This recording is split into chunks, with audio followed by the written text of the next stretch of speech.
Well, good morning, everybody. According to the, it is 8:31. So here we go. The Redevelopment Agency meeting of November 20th, 2013 is called to order. This meeting has been properly noticed and posted in compliance with the open meeting law. These proceedings are being video recorded as well as presented live on KCLV Cable Channel 2 and are closed captioned for hearing impaired viewers. Please note some customers of Cox Communication who do not have a cable box may view this meeting on digital channel 89.5. The Redevelopment Agency meeting, as well as all other KCLV programming, may be viewed on the city's website at www.kclv.tv. The proceedings will be rebroadcast on KCLV Channel 2 and the web the Wednesday of the meeting at 8 p.m., also on Friday at 4 a.m., Saturday at 7 p.m., Sunday at 7 a.m., the following Monday at 1 p.m. This building is protected by state-of-the-art fire detection and suppression sprinkler system. If the alarm should activate during today's meeting, please evacuate using the exit to the back of the chambers out to the mezzanine. Proceed out the double doors to the terrace down the back staircase. For anyone who has difficulty with stairs, please check with our marshal or a fire official for assistance. Once outside, assemble on the northeast corner across the street from City Hall at Lewis and First. Employees wearing safety vests or our city marshals will inform you when it's safe to re-enter the building. For public comment related to the items on the agenda, citizen participation and public hearing items, we do have available a speaker card which you may complete and submit to our city clerk up front here. Cards are available online in the clerk's office or at the rear of these chambers. If you do not submit a card, it does not prevent you from speaking under public comment, citizen participation, or specified public hearing items. If there is anyone present today that has need for hearing impaired equipment, please come forward to the city clerk and she will help. If you parked in the parking garage across the street and did not receive a validation ticket as you entered our chambers, please exit to your right, see the security personnel at the entrance. We will move on to agenda item 3. Good morning. Public comment during this portion of the agenda must be limited to the matters on the agenda for action. The amount of time any single speaker is allowed may be limited. All comments made will be cross-referenced to those specific items. If anyone has submitted a speaker card who wishes to speak under this portion of the agenda, please come to the podium, state your name for the record. We'll set the time at 1 minute. Hearing and seeing none, we will move on to agenda item 4. For possible action to approve final minutes by reference to the regular Redevelopment Agency meeting of November 6, 2013, may I have a motion to approve those minutes, please? Move for approval. Thank you. This motion, please vote and please post. Your Honor, I think the technical term for my voting device is frozen. So if I could be marked in favor of this motion, I would appreciate it. It could be the flood.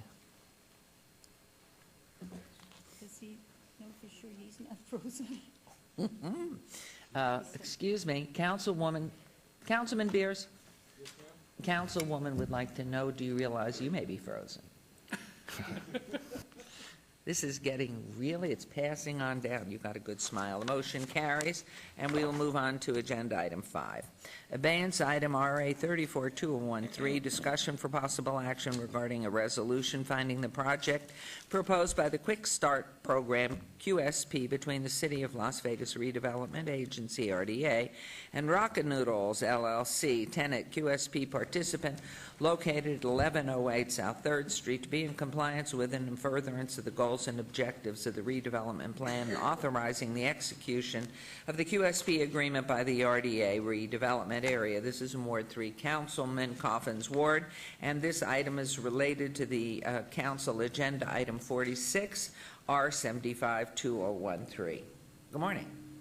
Good morning, Mayor, members of council, and the agency board. For the record, Bill Arntz, Director, Economic and Urban Development. This is part of our Quick Start program where we help businesses go into vacant storefronts that typically are older and haven't been updated for some time. This project is a great example of what we're trying to accomplish with the program. This space, which is near the southwest corner of 3rd and Charleston, not on the hard corner, but near the corner, is at 1108 South 3rd and had been vacant for 6 months. The building was originally constructed in 1953. So as you can imagine, it wasn't constructed to meet the needs of today's businesses and certainly not a restaurant. We're delighted to have with us the proprietors of Rockin' Noodles, which is a new downtown restaurant. The building needed a lot of improvements in the interior, including ADA, bathrooms, roofing, a grease interceptor, hood system, AC, and has done some exterior improvements, including new neon signage, repairing the front door, and repairing and painting the exterior of the building. Because of the investment on the private side of $156,000, the business is eligible for a Quick Start program grant of $38,150. Staff recommends approval. With that, I'd like to turn it over to our applicant. Morning. Would My you name be is good Brian enough to state your names? And My name is proceed? Brian McCarron. I live at 620 Bloomingfield Lane, Las Vegas, Nevada, 89145. And I'm Susan Court, and I just want to give our address of the restaurant again. It's 1108 South 3rd Street. And I just want to also to let you know we're so excited to be here and be downtown. It's been a long process and a long journey of last year finding a location to be downtown and then to be able to participate in all the events. And we were at the 18B meeting last night as well, so I saw you guys, and it's very exciting to see all the stuff that's coming up. So we're really excited to be a part of all that. So, and should we talk about a little bit about our restaurant? Yes, and can we blow that up? We have it on the overhead. Could we make it a little bit bigger so we can read? Okay. But I think that has to be through. Can we blow it up? Okay. Blow, blow. We offer a variety of just eclectic noodle dishes, soups and salads. We knew we wanted, it's a very small space, 800 square foot, so we knew we wanted to be able to deliver and offer good takeout at a good value as well, because we are limited to the 9 seats. Yeah. How And many we're trying to keep seats? our price point great for Yeah, many seats? 9 seats. Yeah, per health department for 1 bathroom. Okay, But we're looking to grow. good. Do your noodles rot? I'm sorry? Do your noodles rock? The noodles do rock, very much so, yeah, and there's 100 vintage vinyl albums as well that are framed, that are fun to look at, and yeah, the whole place rocks. No, it's really good. And all the ingredients are made fresh. Our chef is wonderful. And I know Mr. Kaufman was in yesterday, and she makes pastries. She makes soups every day that are wonderful. The pastas are all fresh, so any ingredient you don't want can be modified. But we encourage you all to come in and try it. And I think we hit a great lunch price point, too, for downtown, because some of the prices have gone up so much here. Can you, since we can't read this, very difficult, could you, one, give the phone number so that if people want to call in for orders, you could do that a couple of times. Okay. And then talk about some of the items and then the range of prices here. Okay, our phone number is 702-522-9953. And some of the dishes that we have, and what we've done is every dish is named after a rock song or a song throughout many decades. So we have our Sweet Home Alabama, which is freshly buttermilk breaded chicken. It's in a smoked Gouda cream sauce and in drizzled barbecue sauce. That one's really popular. We also did a twist with our Buffalo Soldier. So if you like buffalo chicken wings, that also has the freshly breaded chicken on it, and it's tossed in kind of like a buffalo sauce. But the sauce that it's tossed in for the pasta is a blue cheese sauce. So some of them are really rich, but we also have lighter ones, such as our Everybody Wang Chung Tonight, which is a crispy fried noodle. The sauce is really light, fresh vegetables like shiitake mushrooms, bean sprouts, broccoli. Our soup of the day, just for an example, yesterday was a cheddar ale broccoli jalapeno soup, and that was our highway to hell. And do you also have salads or no salads? We do. We do have salads, yeah. We do have a few salads. So we do a really great Caesar salad, very rich with garlic, anchovies, and we do a smoke on the water, which is a Chipotle Southwestern one, which has things like corn, black beans. It's tossed with chips. onion, it's super fresh. None of them are, they don't have meat on them, but you can order them with meat. We also do, that's that salad? Rock the Casbah? Yeah, Yeah, with pita chips, and it's just light, in a pomegranate vinaigrette, with lots of vegetables, and Is this your first restaurant? it is. Good luck. We also went after chefs from CSN culinary programs. So all of our cooks are current students and seniors at the top of their class at the CSN culinary program. And how about your website? Yeah, it's www.rocknoodles.com. Do it one more time slowly so they can hear. www.rocknoodles.com. Okay, just Rock Noodles, no N. Just Rock Noodles, yep. Rock Noodles, R-O-C-K, noodles.com. .com. Okay. And we're open from 11 a.m. to 9 p.m. Monday through Saturday, closed on Sunday. Excellent. Okay, any questions from council? Comments? Councilman Coffin? Thanks, Your Honor. Yes, staff and I pulled a surprise visit and enjoyed the food, but it's cozy as well. And the thing is, they really do have all those album covers.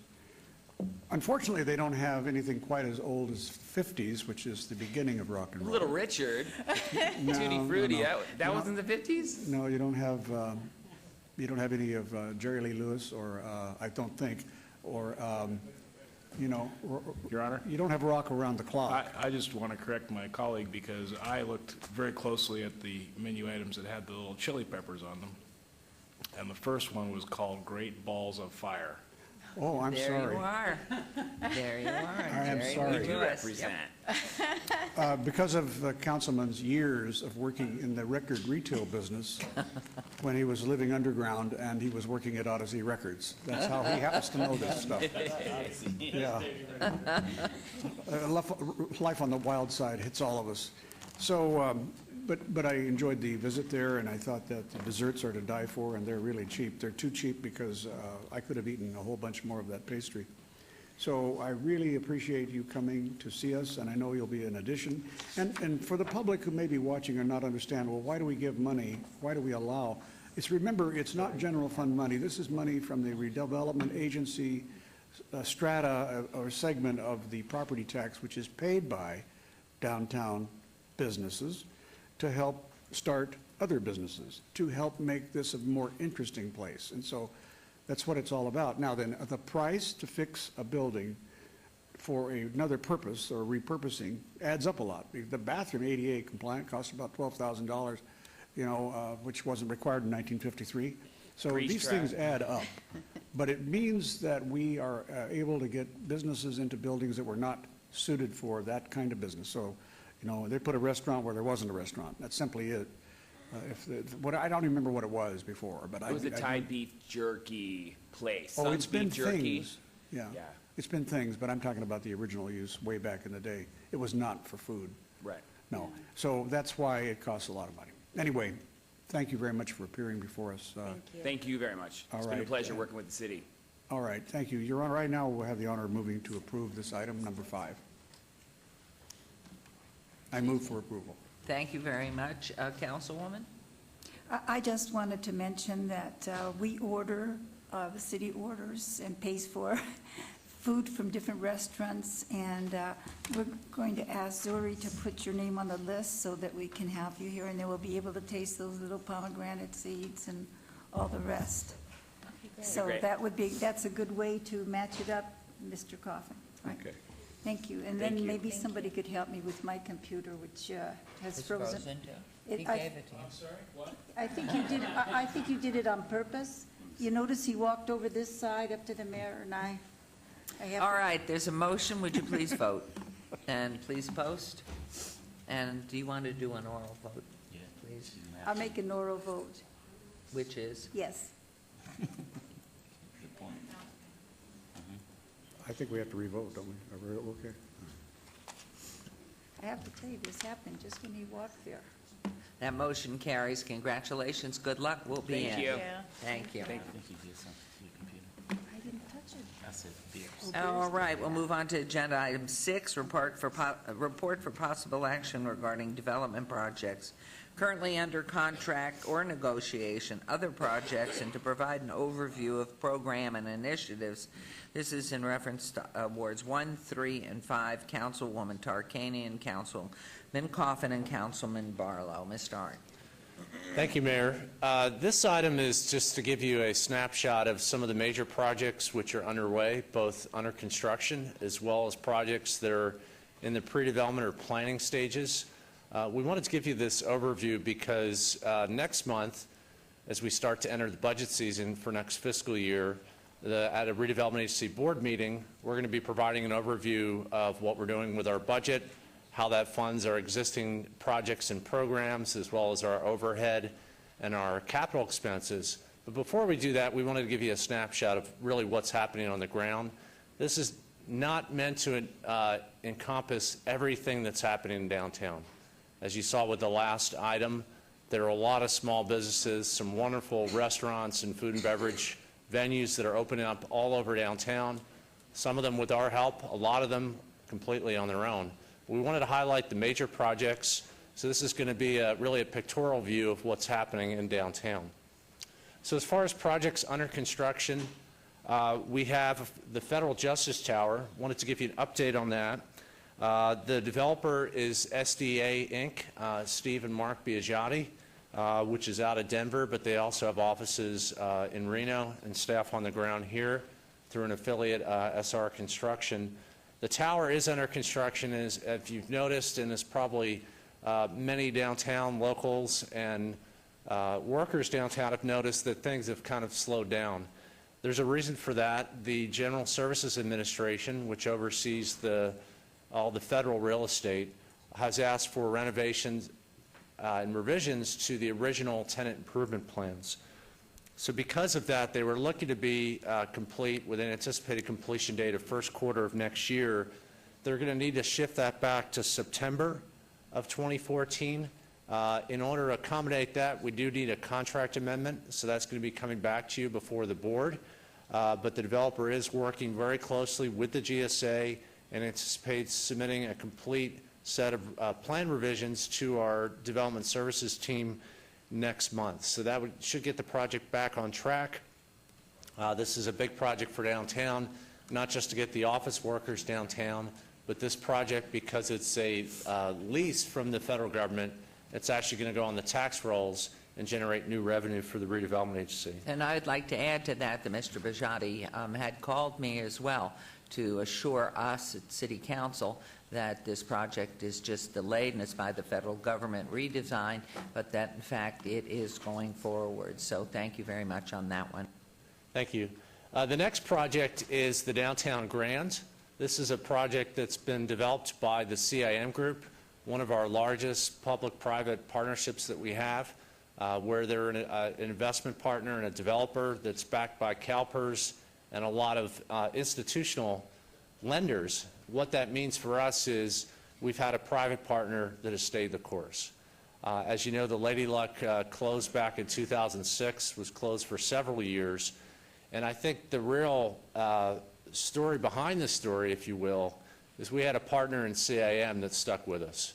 So they saw the vision for downtown. They've developed a theme for the district called Downtown Third. They've renovated the building, reopened it, completed a $100 million renovation, which included renovation of both hotel towers, all of the rooms, a new casino floor, and a wonderful new pool deck on the second floor directly above the casino floor. And the economic impact is tremendous for downtown. There's a permanent employment of roughly 900 employees. So to have this property open, not just to have it open, but for the employment impact is really huge for downtown. I'd like to thank the entire CIM team, also Fifth Street Gaming, which is handling the gaming operations. You see there Seth Shore in the picture, and thank both Mayors Goodman for attending the ribbon cutting. D Street improvements, this is an important project, really kind of telling the story of things to come. We have $600,000 invested from the redevelopment agency for a much larger project being undertaken by Public Works, where D Street has been entirely redone. You see there the unveiling of the signage near D in Washington. The really important thing about this is it really sets the table for us making additional investments in West Las Vegas, and really our most important investment arguably could be the historic West Side School, where we're putting additional funds from the Redevelopment Agency. You can't really see it there too well in the picture, but on the right-hand side of your picture, behind Councilman Barlow, is the historic West Side School campus. And upgrading the infrastructure is really important, not just for the core of our downtown area, but all of the commercial and residential neighborhoods surrounding downtown. And we're delighted to be a part of helping with this project. Zappos headquarters, they're open for business. You can see a ribbon which helped to try to set a record for the world's largest ribbon cutting. There were a lot of scissors at the grand opening and ribbon cutting.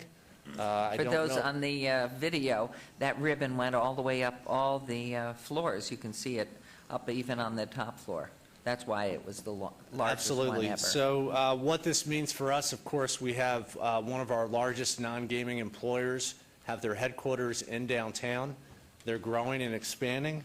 They have over 1,400 employees that are on this campus, together with some of the space at 3rd and Carson that they're actually vacating and moving all the people into the headquarters. They're really excited to be downtown.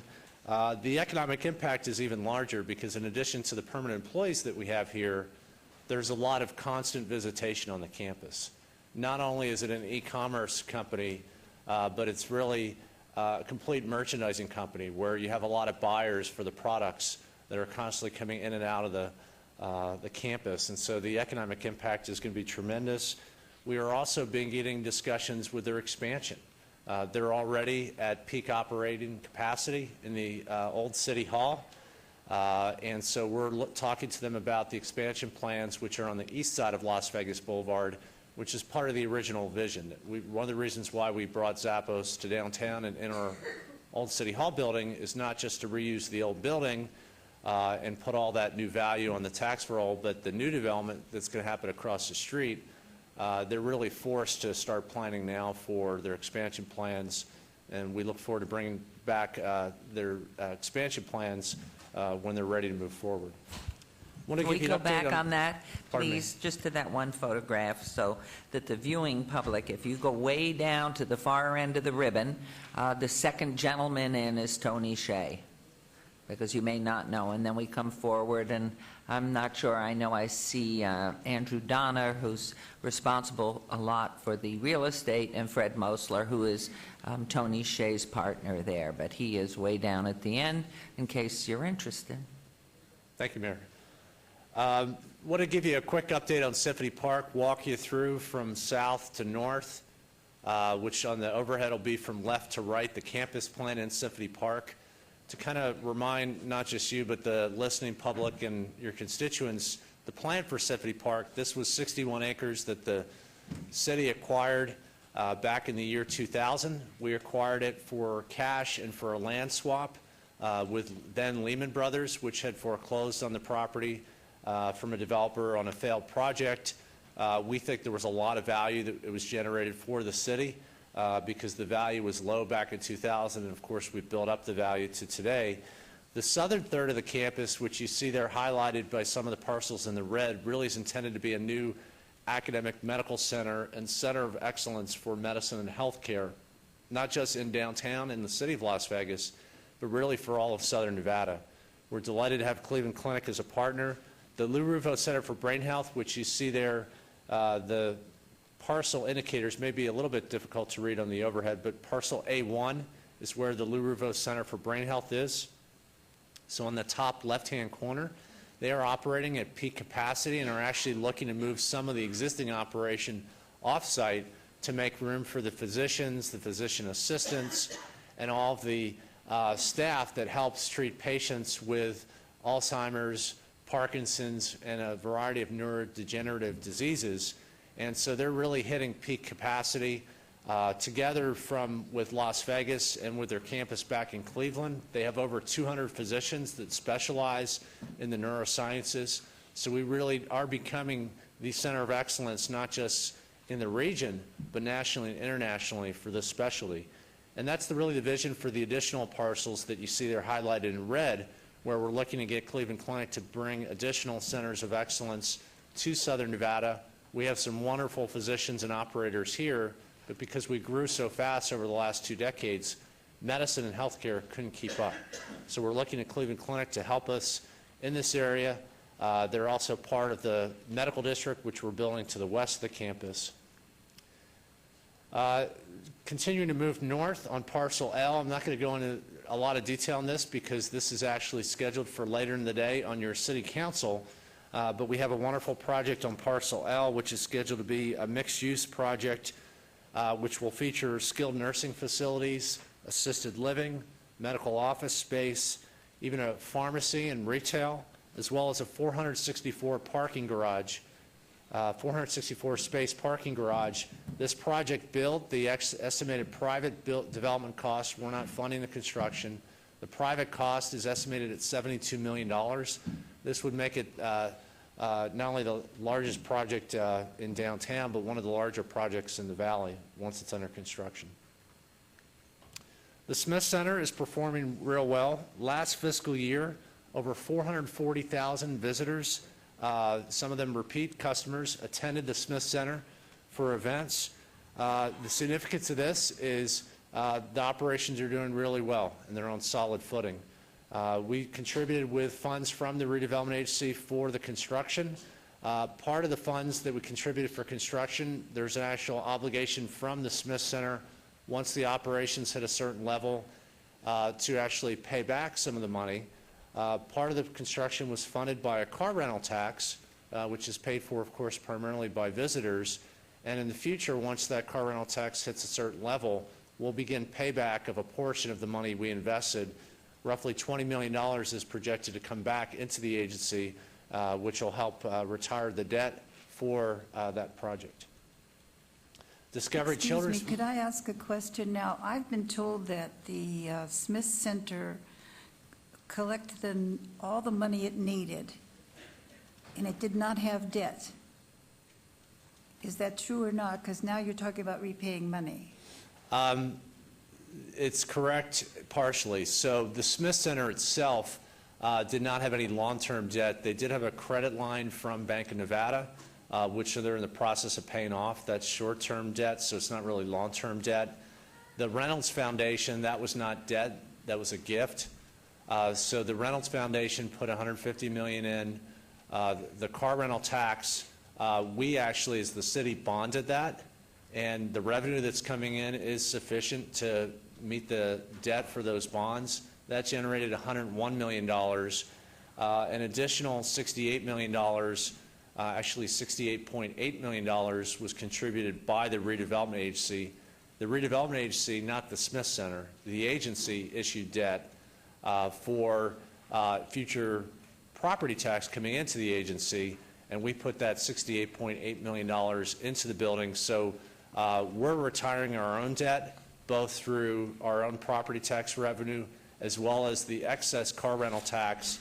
$20 million of that is due to come back into the agency, which pays a good chunk of our debt. Am I correct then when I tell people, when I'm bragging about the generosity of Las Vegas individuals, I am correct in stating that they did build that and it was debt-free? Generally speaking, there was no... I don't think any place else has been able to build something of that magnitude and be debt-free. Now, I know they have yearly things that come, but I just want to make sure I'm accurate. That's generally correct. There's generally no private debt.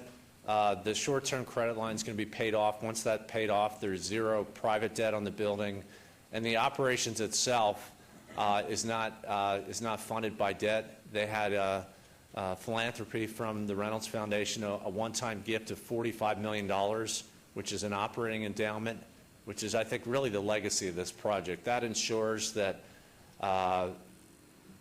the city, the public sector, is not going to be paying for the operation. The private sector is paying for the operation. We did participate with the construction, but the operations are being funded completely privately. I just wanted to point all this out because when you talk with people from other places, they can't believe that we were able to do something like that at the city of Las Vegas. Correct. Thank you, Bill. Thank you. Excuse me, Councilman Beers, yes.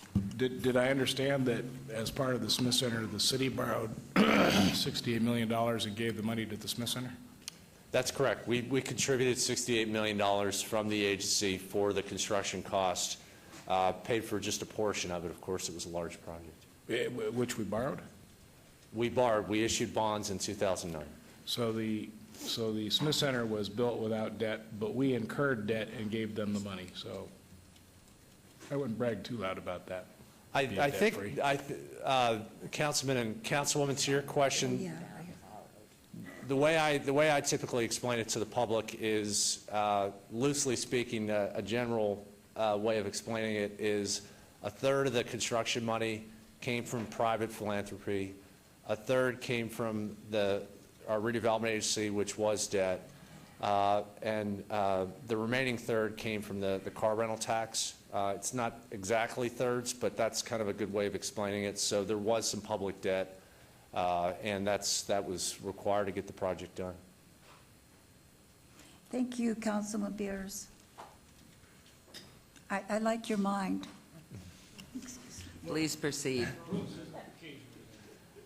Discovery Children's Museum, this was 100% private funded. We did not put any money into this, just to the Smith Center campus. So all the finishings, the exterior, the interior, that was completely privately funded by both the Reynolds Foundation as well as additional philanthropy.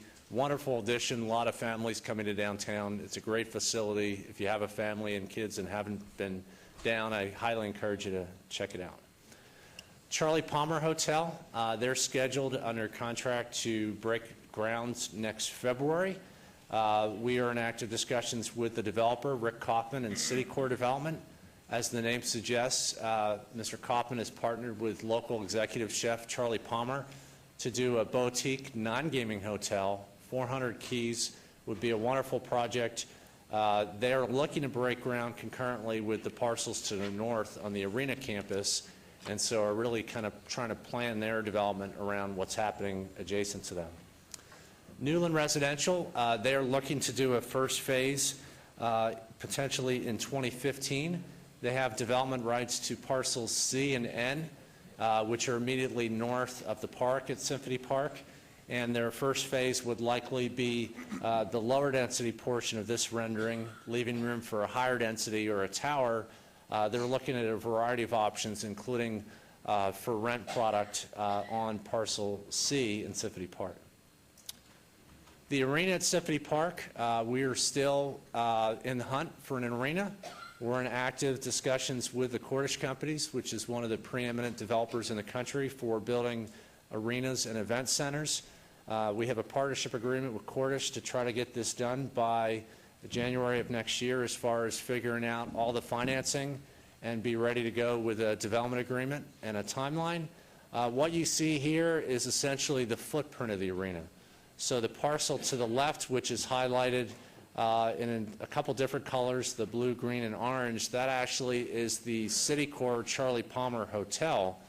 And then the parcel on the bottom right, which is kind of the elongated parcel, which you see there also highlighted in color, that's actually not the arena parcel, but the Hotel Casino by Forest City.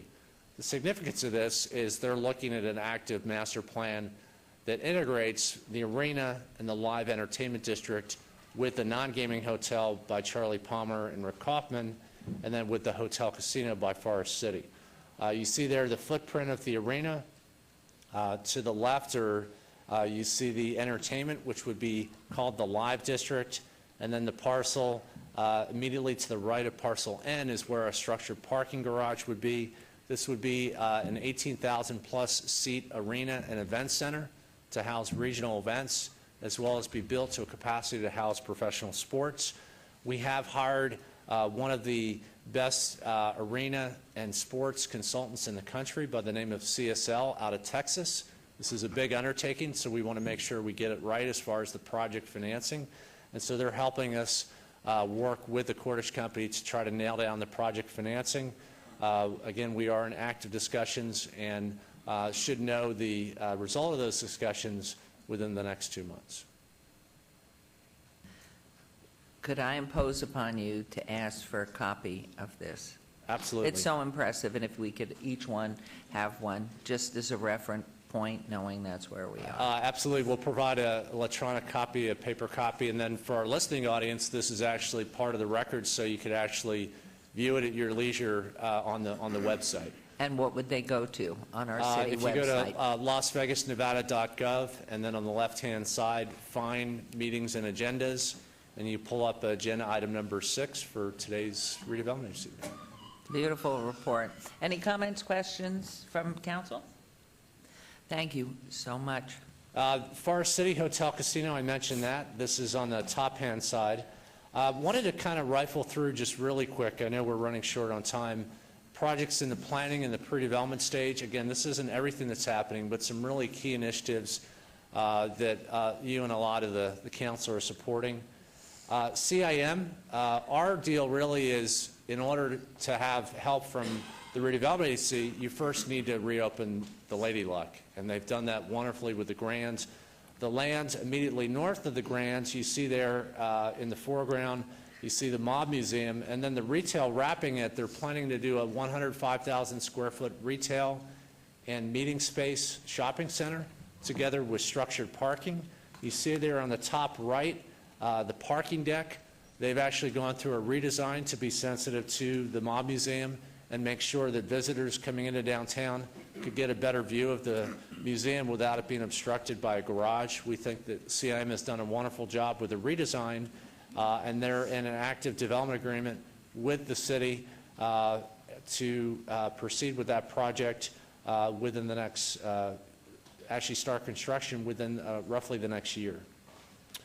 Las Vegas Medical District, a really important initiative. We really appreciate the support and leadership of Councilwoman Tarkanian with this. You see there in the inset the signage, which is now up, distinguishing this medical district as the Las Vegas Medical District. I say that because we're really trying to position this as the medical district not only for downtown and the city, but really for the Las Vegas Valley. You see there the map of the area shaded in light blue and light green.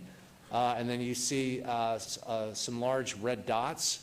That's really kind of an asset map showing even today, before we look to, as a community, to try to build a new medical school in Southern Nevada, get new projects built, have Cleveland Clinic expand.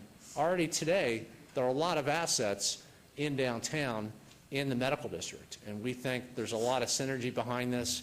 We have an executive committee that's been formed that's meeting monthly. And again, we appreciate the leadership of the councilwoman. Historic West Side School, I mentioned this earlier. Excuse me. Excuse me, Mr. Arndt. Yes, question, Mr. Beers. I don't know if we can get that last slide back up. Just a quick memo from the Southern Nevada Health District. They moved. Right, that is, the health district is not on that property, but that property, that 10 acres is still available. So thank you, Councilman, for pointing that up. We probably do need to update that. But again, it shows not just the operators there, but some of the assets. That Maybe change it to allopathic medical school site. we will certainly No one keep our objected, discussions so- going with No one the objected, so there university must be system. full support for that idea. Madam Mayor, if I might. Yes, please. I could not hear Councilman Beers. What did he say? Councilman Beers correctly identified that one of our labels, the Southern Nevada Health District, they're not operating it out of that building at that location. It's hard to read, but it's the. No, I see it, and And he's so right. they're obviously an agency we'd love to have in the medical district, and as you know, we're working with the board and with the leadership there to try to keep them within the medical district. And I think, Councilman, I thought you mentioned something about the new school, the medical school. I suggested changing the name of that particular location on this map from Southern Nevada Health District to Allopathic Medical School Site, Oh, I see. but that Okay. might be a little premature. Okay. I do think that this area, it has land. I think that the Regents, University of Regents are aware of it. I think that the medical school people at UNR are aware of it, and they're looking at it for the new school, and it seems that people are starting to work together, which I feel is a very good thing. And you know what? It's not going to be decades before something's done. Something's going to be done a lot sooner than that. Thank you. Historic West Side School, really important project. This project is a $9 million project. We have $5.4 million in funds right now, which is sufficient to fund the first phase. We're working very closely with our Public Works Department. This is really one of those legacy assets for the entire community. Wonderful property, wonderful history. We're looking to repurpose it. The KCEP radio station would stay, but we're looking to get a lot of new tenants. Appreciate Councilman Barlow and his leadership on this project. The former Clark County Courthouse block, money as we speak is being wired to escrow. Derek Stevens was the successful bidder, paying $10 million for this campus, which is a whole city block. He's looking to demolish the building and build from new to support hospitality in downtown. Significance of this is financial and the future. Financial in that we spent as an agency monies towards acquiring land beneath the Regional Justice Center, and when this closes, which should happen within the next week to 10 days, we're going to get from closing $3.3 million back to the agency to reimburse us partially for our investment in lands at the Regional Justice Center. So that will be money that can help go towards our capital expense operations as well as fund popular programs like our Quick Start and VIP. We're working with EHB, Executive Home Builders, Johan Lowy, who has interest in building a new Class A office building at 4th and Clark. You see there the land that's highlighted or outlined in red is land that we own. Mr. Lowy has acquired the land highlighted in green and blue, and we're in active discussions to try to get a major new Class A office building built there.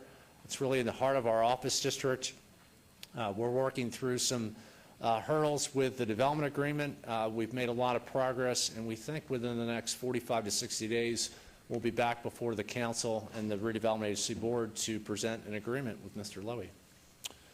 Nevada Blind Children's Foundation, won't go into detail on this. This is also on today's council, but the foundation is looking to build a 22,000 square feet, $8 million children's school for the blind and visually impaired. Currently, we don't have a school dedicated solely for that. Really appreciate the foundation's efforts, and again, this will be heard on the council meeting. The Modern Contemporary Art Museum, as well as the Center for Creativity, were announced just this past week. Really an effort from a local community group to have a new regional art museum for not just downtown, but Las Vegas and Southern Nevada. There is a museum that was located in off of West Sahara. Some of that collection is over at the university, but we really don't have a regional art museum. What's really exciting about this project, though, is the Center for Creativity. This is where one of the founders of the idea, Brett Sperry, who runs the Brett Wesley Gallery, given his digital media and video gaming background, he wants to have a center for creativity to link art, digital media, and design, and as the picture would suggest, have it be a center used for education and educating our youth in the community to go into the arts, design, and digital media. We really think it's a unique project, could become a one-of-a-kind project, not just for our region, but really for the country, and like to thank Brett and the team working on this project. Finally, just wanted to, this is my last slide, really neat project. I know Councilman Coffin just stepped out, but he was at the ribbon cutting last night. One of the importances of the VIP and the Quick Start program is not just physical renovating buildings, but what it does for the space that's left behind. Cameron Foulot, who's been a great partner of ours, renovated an old motel at 8th and Ogden. You can see there on the left-hand side the before picture, plywood on the windows. You see after, wonderful modern-looking facade. The actual motel building itself is still there, but it's being reused for corporate offices. And a company just had a ribbon cutting last night, orderwithme.com, where they're moving their headquarters into 813 Ogden. They actually chose Las Vegas and downtown Las Vegas over San Francisco and Silicon Valley. They have operations in China. It's a rapidly growing company, It won a TechCrunch competition for startups, has funded with venture capital, and they're hiring both tech workers as well as customer service agents, some of whom are making in the six figures. So wonderful success story, and really why we're doing what we're doing, not just to renovate the buildings, but to activate the buildings, both with retail, but also with new businesses coming into downtown. That concludes my presentation. I'd be glad to answer any questions. I think it's the most exciting reflection of what's been going on these past years, and congratulate you, all of our city staff, and most especially city council, who work every day out in the field trying to garner business, trying to help with redevelopment, trying to be on top of all of this, and it certainly shows that Las Vegas is the place to be. The one thing I don't know if it's been announced publicly about the Las Vegas domain. So we will have one of 5 cities. Could you just respond to that? Certainly. We partnered with a private company, .Vegas Inc., and the company is working on a new top-level domain name. So if you think of .com or .net, .org, whenever you search Las Vegas and you search for things in Las Vegas, we're now really in a new place on the roadmap of the internet, so to speak, because we have a new top-level domain name, .Vegas. We were only one of a handful of cities in the country, the others being Miami, New York City, Boston, that were approved of a top-level domain name. The private partner, the team is actually in Buenos Aires, working through all the logistics that they have to go through with the regulatory body, ICANN, but that should be up and running spring of next year.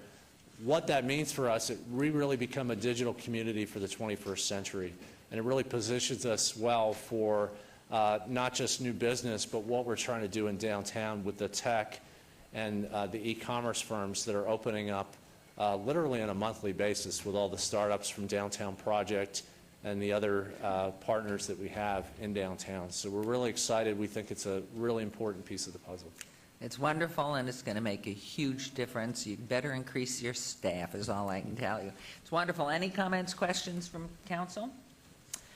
Thank you, Mr. Arndt. We really appreciate it. And again, you will give us each a copy, a hard copy, and a copy of the... Absolutely, and again, the presentation's available online for the public. Great. Thank you so much. It's wonderful. I guess we should have a motion to accept the report. I think that would be proper.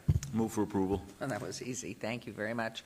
There's a motion. Please vote and please post.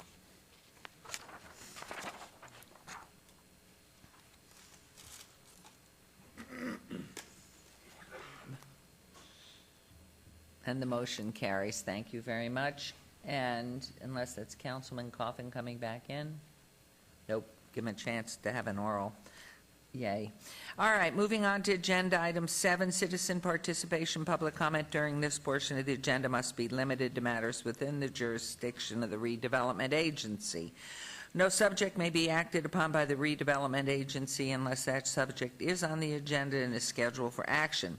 If you wish to be heard, please come to the podium, give your name for the record, the amount of discussion on a single subject, as well as the amount of time any single speaker is allowed may be limited. Is there anyone wishing to speak under this portion of the agenda?